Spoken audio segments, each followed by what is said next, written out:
SG Reads. Hello fellow travelers, my name is SG and welcome to the channel. Today, I want to talk about a new series that came out, Suicide Squad Isekai. As you know, I do love comic books, and I do love anime and manga and all that. So I thought this was a good blend of everything. So, without further ado, let's get started. But before we do, I want to say thank you for supporting me. If you followed on to the other videos, the South Park and Batman videos have been doing very well. I'm very glad with the way they are turning out. If you would, please leave a like, comment, subscribe down below. It'd really help me out, and I'd very much appreciate it. And yeah, let's get started, shall we? Alright, right off the bat, I have to admit that this has the same vibe as Gate, the anime known as Gate. I'm sure a lot of you know what that is, which is a portal to another world opens up in the middle of Tokyo, Japan. And the military ends up going in, trying to see what it's about. But this has kind of done it in reverse, where Waller is trying to open up a world to another universe to take the resources for America, as she claims. And she's sending in a Suicide Squad, or a team of villains and soldiers to go and collect as much information and data as they can from the area, only for the first ones to go missing, and these ones to pretty much be the second team. The team consisting of Harley Quinn, Deadshot, King Shark, Peacemaker, and of course Clayface, who is an odd one for me because we've never really seen him in the comic books or movies as a member of the Suicide Squad. But overall it works. The team dynamic makes sense, and it does push the story along in the first 3 episodes to really understand what's going on, where we see what personalities Harley Quinn and Joker have in the story, which is very interesting because they're usually not the main highlight of the movies and or books.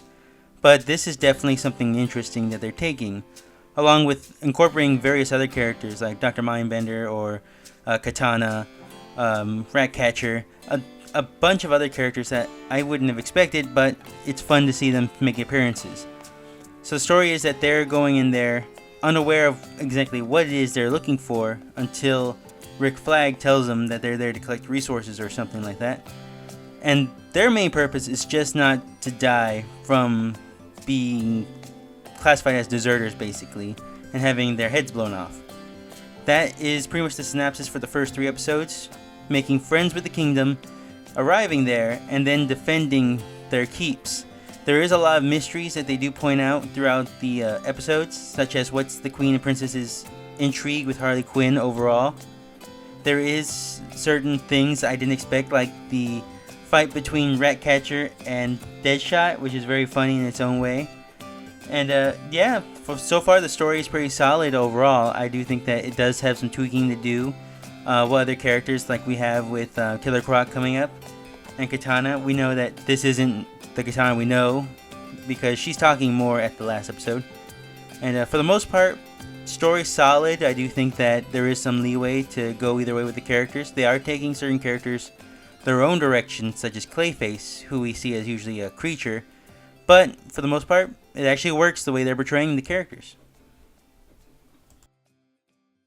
For now, we're going to start with our character list. Our main protagonist of the series is Harley Quinn, of course. We do get a lot more than we have with the movies with her. We do get a lot more of her personality and how she can be threatening, how she is an actual serious threat in this situation, and at the same time using what she has against people, charming guards, using full-on strength against a military. Being almost toe-to-toe with Katana was an actual very interesting take for her. Our next character would have to be Joker, because he is pretty much hinted at being the next group to come in, because we do get this more ideology with him. We do get this idea that this Joker isn't like in the Suicide Squad movies, and it's not like the Joker movie. He is more like a blend of the two. He's younger by means, probably his late 20s, early 30s, and has this ideology more than anything else, wanting to go against the system. And that is a really interesting take. It's mixing the Suicide Squad series movies, Joker, with kind of the mindset of the Joaquin Phoenix Joker, and applying their own flair to it, giving him a new taste. Deadshot is a fine character too. I do like that there isn't much about him. We do get this idea that his daughter is still a main part of his story, along with kind of this more sympathetic character that's a little more denser to his surroundings than anything else, which is kind of an ironic take on it. King Shark Naue is pretty fun. Nothing really else about him has changed other than that. Peacemaker, I do find his costume a little on the sillier side for the most part, but to give it some perspective, this is a world that he's kind of built for, a world that he's actually all about right now. You could tell the most frightening part about this is that this is a world that encourages his way of thinking. Not just encourages, but kind of expects it, no less, you know? So that is going to be a really interesting take, and seeing him take on more of a leadership role behind the scenes with the way the world is as we know it. And of course, our final character, which I kind of did not expect in this, is Clayface, going back to his kind of Batman the Animated Series vibe, along with kind of his original take of him being an actor, but in this case a failed actor, and trying to still trying to do it with his metahuman abilities. This time they call him metahuman, not really a mutate, but that's neither here nor there. And kind of giving him a little more to do. It makes sense that they would need a reconnaissance character to do what they have to do, and that really fits with Clayface's overall theme, I guess. For the most part, the team itself is a pretty fun, dynamic group. Does leave a lot of leeway for drama, and can see why they are kind of bonding at a certain point, but at the same time kind of against each other at the same time. The visuals are very well done. It's a mixing of different animation styles that really catches the eye, where we have Harley Quinn almost having the CGI theme to it at the beginning, to where we have more of a dynamic, traditional anime art style towards the middle, but then there are little glimpses of it being surreal, giving it this identity that we haven't really seen in a lot of anime lately. You can tell that they're really trying to be creative with the IP at this point, and I really much appreciate it and think it's going to be a fun ride, visually anyway. The music and sound effects are very well done. There isn't, I think, a wasted moment in this. There is a lot that I can see people not liking, but I do think that they keep a lot of the intro and outro very anime-like while adding a flair to it that makes it kind of funny. That knows that we're taking this seriously, but at the same time, we're not taking it seriously. We're doing this at our own pace and allowing the audience to see it. Also, Mori Calliope being the main singer for the outro is very fun. She's a known VTuber and a YouTuber here on YouTube.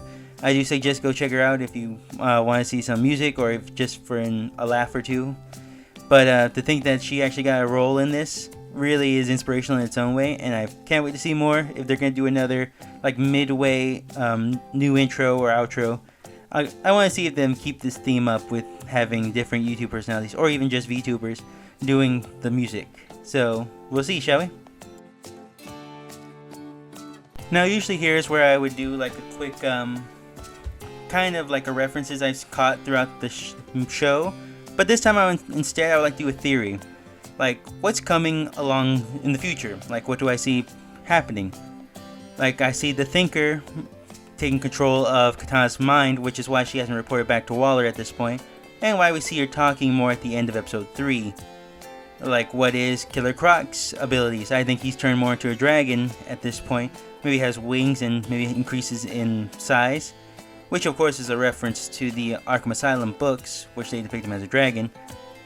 But I want to talk about some of the more outlandish theories, which is that the reason the Queen and the Princess are very much interested in Harley Quinn is because she resembles a previous princess or previous queen.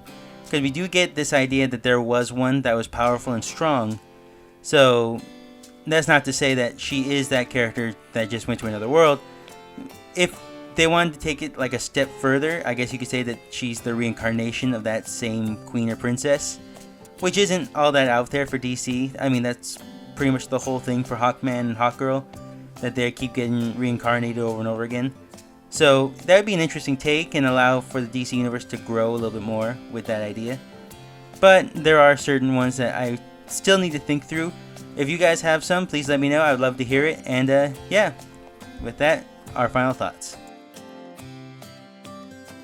Overall, I have to give the first 3 episodes an 8 out of 10. You know, it needs working out. Still have some buffs here and there. But the animation is really well done. The voicing is good.